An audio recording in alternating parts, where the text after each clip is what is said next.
Amid the adulation for Ellyse Perry's unbeaten double century on Day 3 of the Women's Ashes Test at North Sydney Oval, there was an undercurrent of disappointment among some cricket fans. That centred around the fact that Perry's achievement, the third highest women's Test score ever, the highest by an Australian and the biggest since 2001, was shown on television. Instead, Perry's maiden Test century could only be watched online, streamed in high definition through Cricket Australia's website free of charge.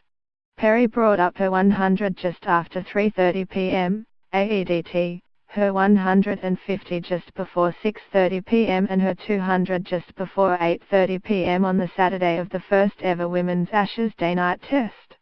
Given that Saturday afternoon and evening was a quiet time for live sport in Australia, Perry's milestones would have taken centre stage on television. But that was to be because CAA and the Nine Network pulled to find a way to get the Women's Ashes Test on television, despite trying. CAA wanted the Nine Network to broadcast the Women's Ashes, however Nine's earlier commitment to broadcast the JLT One Day Cup meant the broadcaster wasn't able to do both. CAA and the Nine Network made the mutual decision to relegate the JLT One Day Cup to online streaming through the CAA website only, and instead broadcast the Women's Ashes on TV. However, because of the rights that had already been negotiated between CAA and the Nine Network for the JLT One Day Cup, Nine's commitment of resources and money to cricket broadcasting was also somewhat set in stone.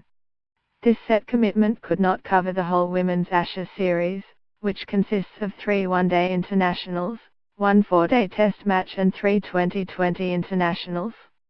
Therefore CAA and the Nine Network decided together that the test would not be broadcast on television, instead opting to show all the ODIs and T20s.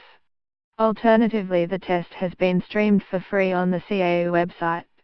There was some discussion about the Nine Network possibly picking up the CAA stream, however there were fears that the 8-camera internet broadcast would not be appropriate for television and that idea was scrapped. CAA and the Nine Network have been caught somewhat unawares by the popularity of and demand for Women's Ashes content, which has generated strong interest in the lead-up to the Men's Ashes. CAA's current broadcast rights agreement comes to an end at the conclusion of the 2017/18 season, with the 2018 to 2022 deal currently being discussed between CAA and potential broadcasters. Given the popularity of the Women's Ashes and last season's Women's Big Bash League, CAA are making a concerted effort to significantly improve the television broadcast frequency and quality for women's cricket in the next rights deal. Those in the United Kingdom have been able to stream the Women's Ashes Test match for free via BT Sports, even if they are not paid-up subscribers.